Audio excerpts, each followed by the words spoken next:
Assalamualaikum warahmatullahi wabarakatuh.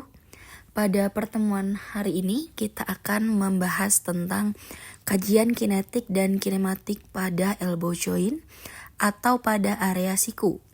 Seperti biasa, di sini kita akan membahas seperti letak tulang, bones and landmark, lalu ada juga terkait ligamen, lalu terkait dari motion dan terkait dari otot-otot apa saja yang berada di area siku atau area elbow.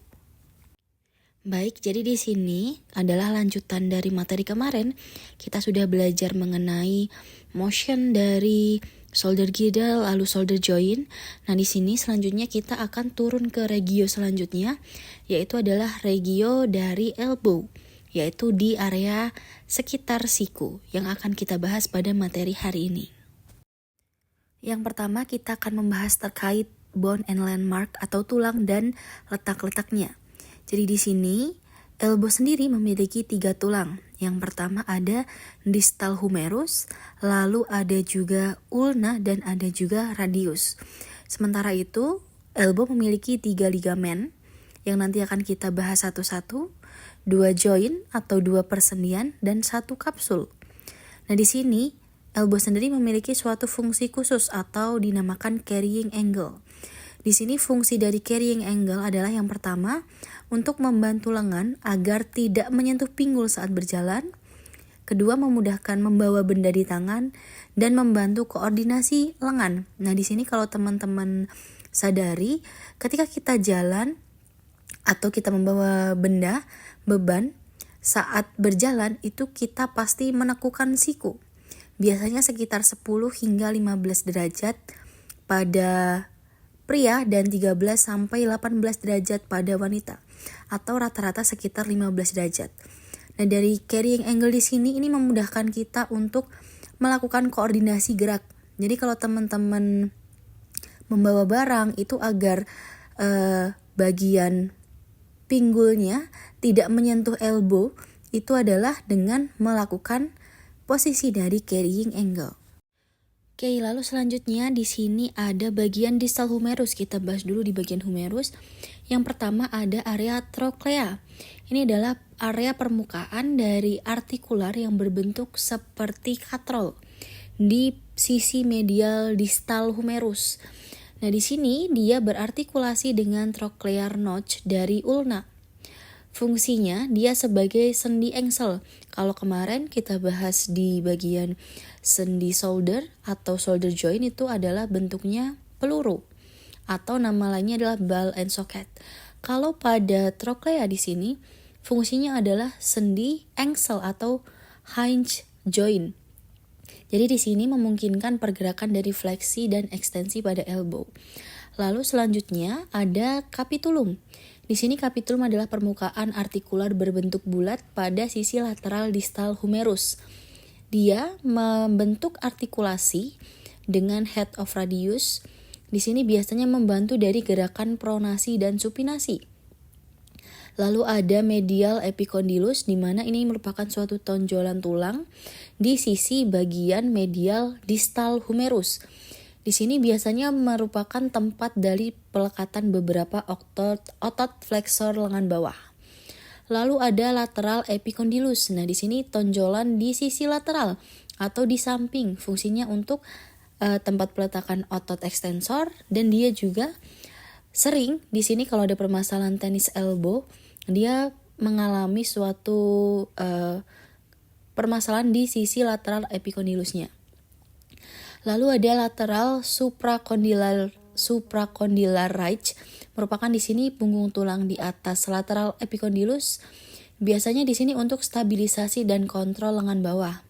Dan ada olecranon, di mana ini merupakan suatu cekungan besar pada bagian posterior di bagian distal humerus, dan di sini berfungsi untuk ruang tempat masuknya olecranon processus dari ulna.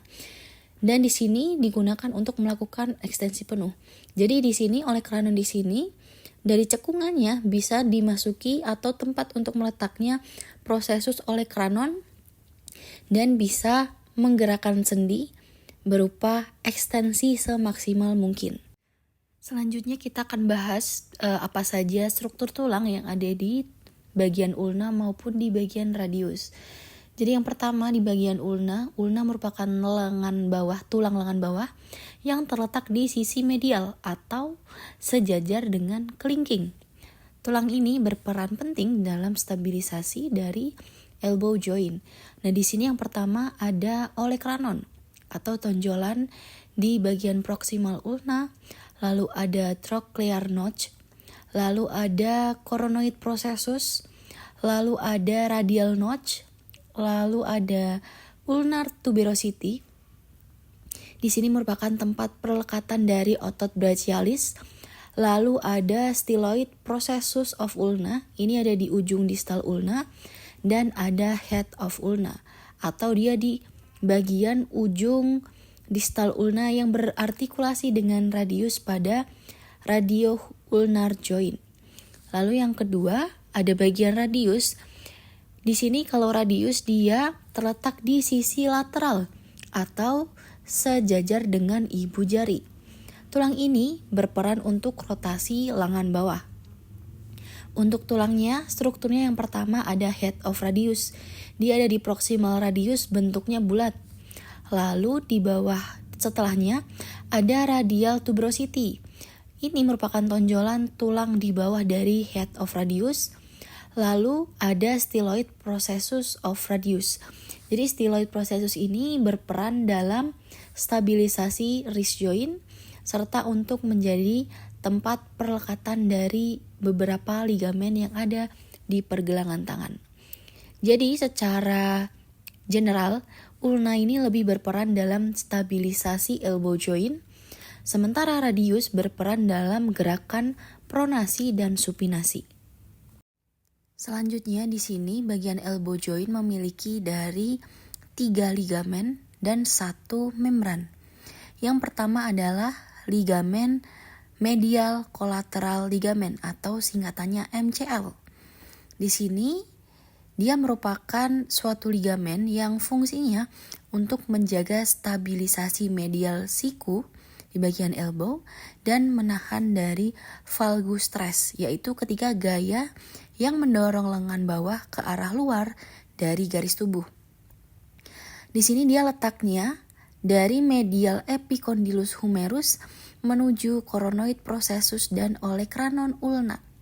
Ligamen ini sering mengalami cedera pada beberapa atlet yang sifatnya itu seperti melempar, seperti lempar lembing atau baseball. Nah, di sini sering mengalami cedera. Yang kedua adalah ligamen LCL atau lateral collateral ligament. Di sini dia terletak di sisi lateral, namanya sudah lateral, berarti dia letaknya di sisi luar. Fungsinya yang pertama, menjaga stabilisasi dari lateral siku. Dan yang kedua adalah menahan varus stress, yaitu gaya yang mendorong siku ke arah dalam. Di sini dia biasanya letaknya adalah melekat di area lateral epicondylus humerus dan ke arah radius dan ulna. Jadi ligamen ini membantu untuk mencegah instabilitas posterolateral pada siku.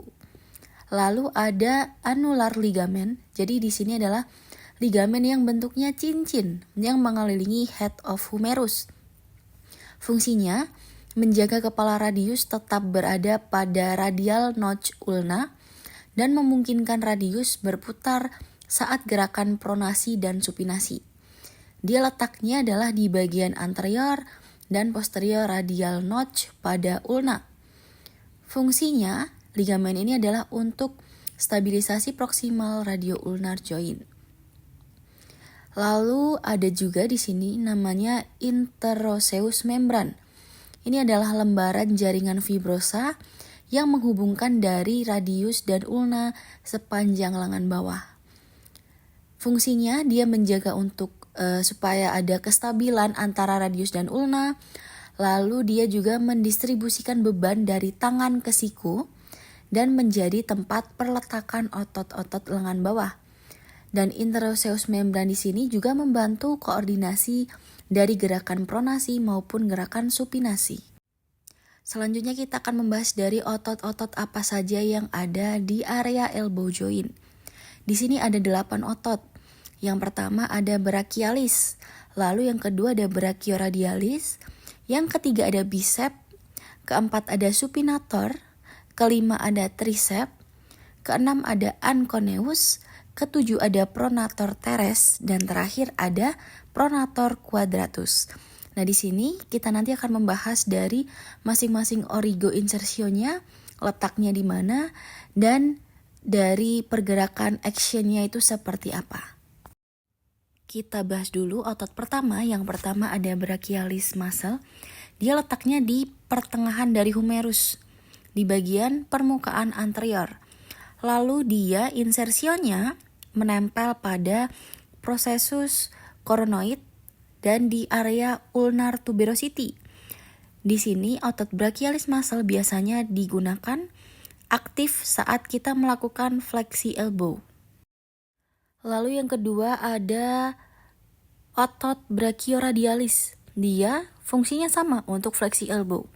Letaknya di area lateral suprakondilar dan insersionya dia ada di processus styloideus di area radius.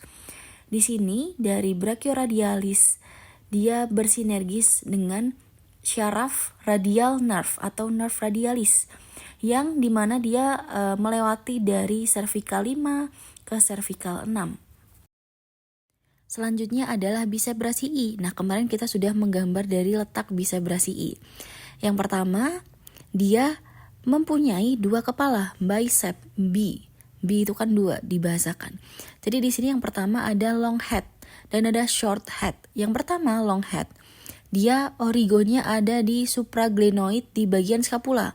Kalau kemarin kita bahas shoulder girdle, shoulder joint, ada glenoideus. Nah, di situ tempat letaknya dari long head bicep brachii.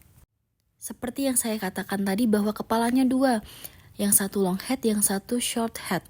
Short head ini letaknya ada di processus coracoideus di area scapula. Tapi kedua kepala ini berinsersio di tempat yang sama. Lalu kedua kepala ini berinsersio yang sama, yaitu di bagian radial tuberosity of radius.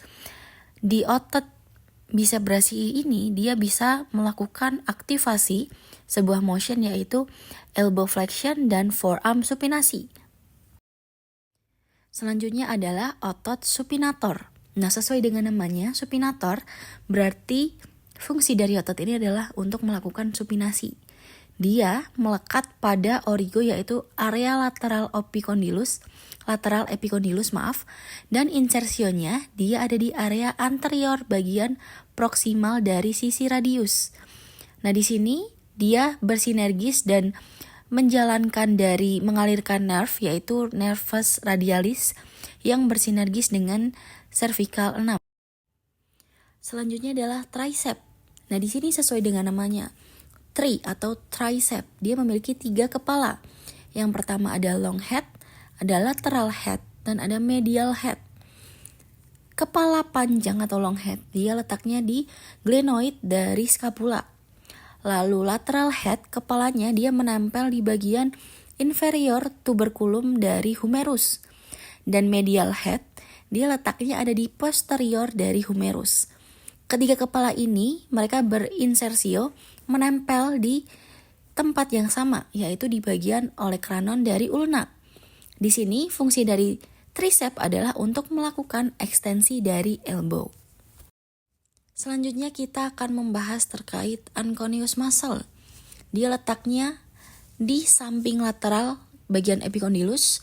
Nah, dia kecil ototnya. Dan insersianya dia di sisi lateral dari inferior olecranon di processus ulna. Di otot anconeus di sini dia bukan sebagai otot penggerak utama. Jadi otot ini bukan untuk penggerak atau prime mover dari suatu pergerakan, tapi dia membantu dari gerakan elbow extension. Jadi di sini ketika kita elbow ekstensi ada sedikit sumbangsi atau sedikit effort dari otot anconeus ini.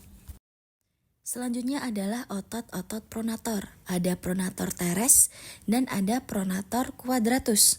Di sini seperti namanya, Otot pronator fungsinya untuk melakukan gerakan pronasi atau menelungkupkan tangan ke arah bawah.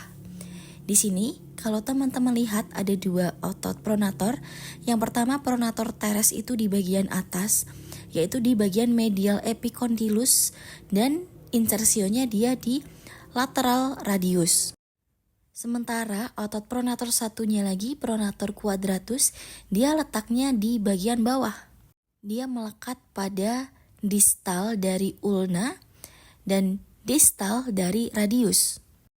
Nah, otot-otot pronator quadratus di sini dia menempel di setengah-setengah dari bagian ulna dan setengah dari bagian radius, yaitu di bagian seperempat ulna dan seperempat dari radius. Di mana otot-otot ini fungsinya adalah untuk melakukan pronasi atau menelungkupkan tangan ke arah bawah. Selanjutnya adalah force couple pada area elbow joint. Jadi yang pertama, saya ingatkan dulu force couple ini adalah serangkaian otot yang bekerja dengan arah yang berbeda-beda, namun dia memiliki tujuan yang sama.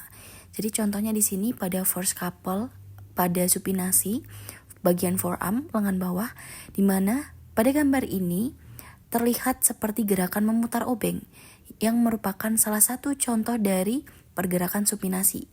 Jadi di sini ada dua otot yang bekerja, yaitu bicep dan supinator.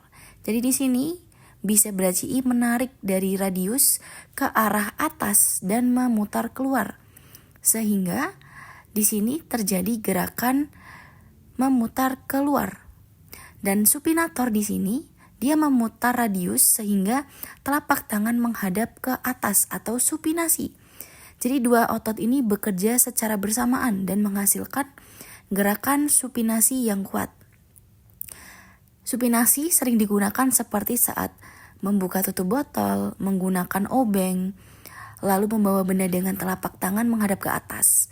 Nah, selanjutnya ada force couple dari bagian elbow flexor, di mana di sini ada beberapa otot seperti bicep, brachialis dan brachioradialis, di mana peran masing-masing. Yang pertama bicep di sini untuk fleksi siku, fleksi elbow dan supinasi forearm, lalu brachialis untuk flexor elbow, dan brachioradialis yaitu untuk membantu fleksi elbow terutama saat posisi netral atau posisi anatomis. Lalu contoh lain dari force couple adalah pada otot extensor elbow. Jadi di sini ada otot-otot utama seperti tricep dan anconeus. Nah, di sini fungsinya tricep adalah untuk ekstensi atau meluruskan lengan, dan anconeus untuk membantu ekstensi, menstabilkan sendi siku saat adanya motion. Nah, di sini dari force couple otot extensor elbow biasanya digunakan saat mendorong pintu. Mendorong itu kan kita meluruskan lengan. Nah, itu kan ada ekstensi elbow. Lalu melakukan push up. Push up di sini juga ada motion dari ekstensi elbow, serta melempar benda, melempar batu. Nah, di sini saat kita gerakan melempar ini juga akan ada gerakan ekstensi dari elbow kita. Baik, ini adalah kesimpulan dari materi kita pertemuan kali ini. Jadi dari pergerakan, elbow sendiri mempunyai 4 gerakan. Yang pertama fleksi, ekstensi, pronasi, dan supinasi. Lalu ada 8 otot yang melekat pada area elbow. Ada brachialis, lalu ada bicep, brachioradialis, lalu ada tricep, lalu ada anconeus, pronator teres, pronator quadratus, dan ada supinator. Di mana di sini masing-masing bersinergis dengan syaraf yang mensyarafi dari area elbow. Di mana ada 3, yang pertama ada musculocutaneus, ada nerve radialis, dan ada nerve medianus. Jadi di sini merupakan 3 syaraf yang mensyarafi dari area elbow. Baik, itu saja yang dapat saya sampaikan. Bila ada pertanyaan bisa memberikan komen di bawah atau bisa chat di grup Sipen. Jadi silahkan teman-teman bisa chat Sipen terkait pertanyaan, lalu Sipen bisa meneruskan di grup Sipen seperti itu, atau langsung komentar di bawah. Terima kasih atas waktunya. Bila ada salah kata mohon maaf. Wassalamualaikum warahmatullahi wabarakatuh.